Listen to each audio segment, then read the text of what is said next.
حضرت طلحہ رضی اللہ عنہ کی بیوی کا نام تھا سودا. تو سودا کہتی ہیں کہ میں نے ایک دفعہ دیکھا کہ حضرت طلحہ رضی اللہ عنہ بہت مضطرب سے ہیں، طبیعت میں بے چینی ہے. تو میں نے پوچھا کہ آپ اتنے بے چین کیوں ہیں؟ کوئی مجھ سے غلطی ہو گئی ہے تو میں آپ سے معافی مانگ لیتی ہوں. تو طلحہ نے جواب دیا کہ نہیں، تم ایک اچھی بیوی ہو، میں تم سے خوش ہوں، بات کوئی اور ہے. میں نے پوچھا اور کون سی بات ہے؟ کہنے لگے کہ میرے پاس بہت سارا مال جمع ہو گیا ہے اور اب مجھے بے چینی ہو رہی ہے کہ میں پتہ نہیں اللہ کے ہاں قبول بھی ہوں یا نہیں، تو میں کیا کروں سمجھ نہیں آ رہی. سودا کہتی ہیں کہ میں نے کہا کہ آپ ایسا کریں کہ یہ بھی اس کو اللہ کے راستے میں صدقہ کر دیں. میری بات سن کے وہ خوش ہو گئے.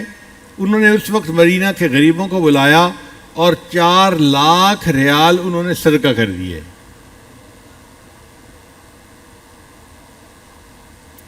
وہ فرماتی ہیں کہ ایک ایسا بھی دن تھا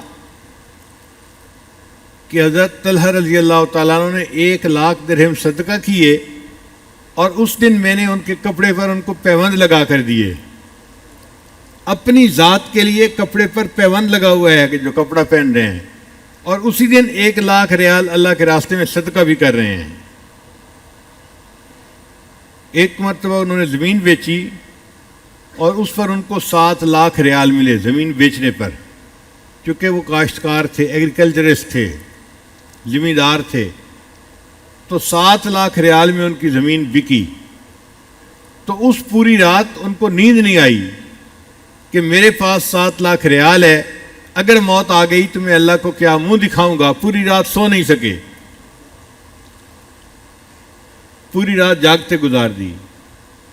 ایک مرتبہ حضرت عثمان غنی نانوں نے ان سے زمین خریدی تو وہ بھی 7 لاکھ ریال میں بکی.